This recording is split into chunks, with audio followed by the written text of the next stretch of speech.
Hey everyone, and welcome back to Brian's Horror Corner, or welcome if you are new. And of course, we're going to continue with my 1980s horror series here, specifically 1980, that I'm taking a look at. And the movie we're going to take a look at today is a first time watch for me, one from my Scream Factory collection, and that is the little alien invasion movie from 1980, Without Warning, which I have the Blu-ray and DVD combo pack from, I believe Scream Factory put this out in 2014, if I'm not mistaken. I of course watched the Blu-ray. The alien terror is here on Earth. It preys on human fear. It feeds on human flesh. That's the tagline there. So, yeah, there's some special features on the back there. If you guys want to pause and take a look at those, so it's a nice little release of the movie and with some special features. So with that being said, let's just go ahead and get into Without Warning from 1980. So Without Warning, also known as It Came Without Warning, is a 1980 American horror science fiction film directed by Graydon Clark. Um, let's see, special effects designer Greg Canham created the aliens for this low budget film. The film released on September 26, 1980, and was released on home video for the first time on August 5th, 2014 through Shout Factory's Scream Factory's label and a Blu-ray DVD combo pack. So all that probably wasn't really relevant, but that's what I have for my notes. So basically, it opens with a father and a son going hunting in the mountains. Before they can begin hunting, which the son does not want to do anyway, they are they are killing they are I'm sorry they are killed by flying jellyfish like creatures which penetrate their skin with needle tipped tentacles. Sometime later, four teenagers Tom, Greg, Beth, and Sandy hike in the same area, ignoring the warnings of a local truck stop owner, Joe Taylor. A group of Cub Scouts is also in the area. Their leader is also killed by the alien creatures, while his troop runs into the unidentified humanoid and flee. The teenagers set up camp at the lake, but after a few hours, Tom and Beth disappear. Sandy and Greg go looking for them and discover their bodies in an abandoned cabin, or shack. They drive away in their van while being attacked by one of the jellyfish, which tries to get through the car's windshield. After they get rid of it, they arrive at the truck stop. Greg tries to get help from the locals in a bar, but they do not believe him except for Fred Sarge Dobbs, who is a mentally ill veteran. So yeah, there's not really a lot there to go off of, and that's kind of indicative of the movie. As far as the setup and the premise goes, the cast, we have Tara Nutter as Sandy, Christopher S. Nelson as Greg, Jack Palance as Joe Taylor, Martin Landau as Fred Sarge Dobbs, Neville Brand as Leo, and Ralph Meeker as Dave. So yeah, that's to set up the premise and the cast for Without Warning from 1980. This is a really interesting film, and I think for anybody that's going into watching it for the first time, you kind of have to go into it with the right mindset. I think is the key for this one. It's a very very low budget, like B creature feature kind of movie, B sci-fi movie. The budget was $150,000, and half of that money went to Martin Landau and Jack Palance to be in the movie. So really, they had $75,000 to spread across the rest of the cast, the crew, the effects, all that stuff, the cinematography, everything else. So from that standpoint, I think they did a good job with this movie. If you're comparing it to something like Predator, which a lot of people bring up when talking about this movie for obvious reasons, it's not it's not in the same ballpark. But anyway, let's just go ahead and get into it with the things that I like, starting with the pros. I do like the whole idea of an alien creature coming down to hunt humans for sport. I think that's a nice juxtaposition, because normally in a lot of movies it's portrayed that humans, of course, hunt for sport, animals or creatures, things like that, either for money or for trophies, things like that. So and I'm not against hunting, but I just thought that was a nice juxtaposition as sort of an idea. A pretty interesting concept that I think works pretty well for the most part in this movie.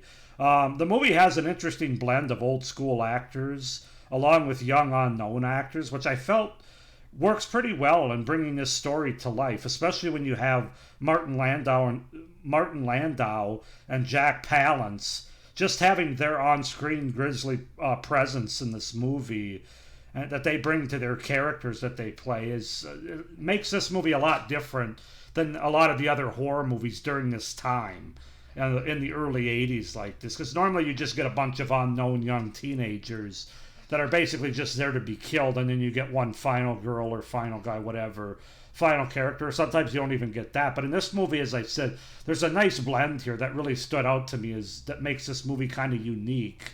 So it's definitely something I appreciate, and I thought worked pretty well.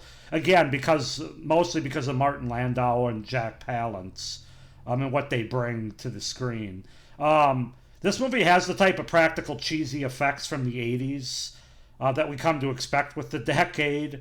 I think they work pretty well here for the most part, especially like the oozy, gooey stuff that these little flying killer frisbee weapon things are that are used by the alien end up creating on humans.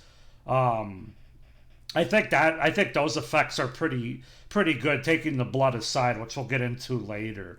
But like the oozy gooey stuff, whatever that is, on the aftermath on the humans after they've been attacked by these little things, I think those effects very cheesy, very 80s, very fun. So I also think the look of the alien is pretty good. I'm not going to say it's the most creative I've ever seen, but the alien's it's a pretty solid look, and kind of creepy as well. Particularly in the one scene where the young lady gets up from bed and she goes to find the other main character in a chair who's been attacked, and then the alien is still in the room. That part was probably the creepiest part of the movie for me, I would say. So yeah, effects pretty good overall. I do like the two main young characters in this movie. I thought they developed a nice little friendship throughout everything that's going on, all the panicking and the escaping and everything. They have a nice little friendship where they kind of look out for each other, and it doesn't take the cliche route of having it turn into like a cheap sexual thing, or even like turn into a relationship. That was kind of refreshing to see, I thought, and it's another thing that is going to stand out for me about this movie.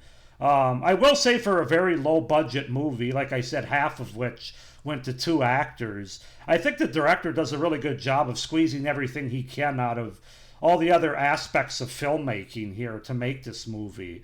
Not just paying the other cast and the crew, the cinematography, the effects, everything that you need to do. I thought that he got the most out of it that he could, and then I would say overall, this is just a pretty interesting B movie, sci-fi movie with two legendary actors that are in it, and that sounds kind of weird to say, having two legendary actors in a B science fiction movie, but that's what you got here with this movie. So yeah, those are my pros for Without Warning from 1980. As far as cons go, there are some pretty long, boring stretches throughout the movie where just not a lot really happens. There's not a lot of action going on, a lot of scary stuff going on. It just overall, it never really allows the movie to pick up or have an energetic pace to it, or an effective runtime, in my opinion. I think the movie's just over an hour and a half long, and I have to say I was checking my phone a couple of times. It's not one of those movies where, some movies can be 2 hours and you're still, when it's over, you're like, oh, it's over. Okay, you weren't even looking at your watch or anything, or phone now. I don't know if anybody wears a watch anymore. I don't, but then there's some movies that are just over an hour and a half, and you are checking your phone, and I kind of always take that as not being not having a very good, effective, or energetic pacing to the movie. So this movie unfortunately doesn't. I didn't find the kills in this movie, which all are pretty much done by these flying frisbee weapon things. I didn't find them to be scary or really all that fun. I mean, they get a little repetitious and overdone at a certain point in the movie. And I just thought it would have been nice to see some other kills done differently, maybe by the alien directly. Again, it's the budget constraints. I try to keep that in mind when I'm talking about the things that I liked about the movie and the things that I don't like about a movie. But overall, I still have to bring it up. It's just not. It takes away from me. If it takes away, then I have to bring it up. And then finally, there isn't an abundance of blood or gore in this movie, and this is the other side of the effects that I was talking about. The blood looks horrible when these little tentacles go into the human from these frisbee like things, and the blood starts dripping out. It doesn't look anything like blood. I mean, the color's not right. It looks like Kool-Aid, frankly. The blood is actually thick. If you ever had your blood drawn before, and this doesn't look anything like it. I just thought that was one of the worst parts of this movie was the look of the blood, and you don't see a lot of it. Like I said, it's only when they show these little frisbee things attached to somebody's neck or something, and the tentacles go in, and you see the blood dripping. It's not like you see a head getting taken off or an arm or anything like that. For basically, I bring that up for all the gore hounds out there. You're really not going to get much gore in this movie, other than those practical effects I talked about with the ooze from the frisbee things. And there's also no nudity in this movie. So just a couple things to keep in mind. It wasn't a deal breaker for me, except for the blood. But as I said, guys, overall, there's only so much you can say about this movie for what it is. I'm going to give it a 7 out of 10.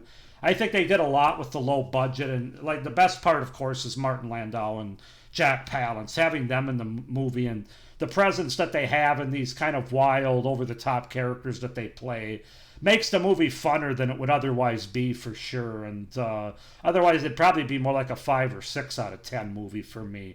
But I'm going to give it a 7 out of 10 for a B sci-fi horror movie from 1980 without warning. 7 out of 10.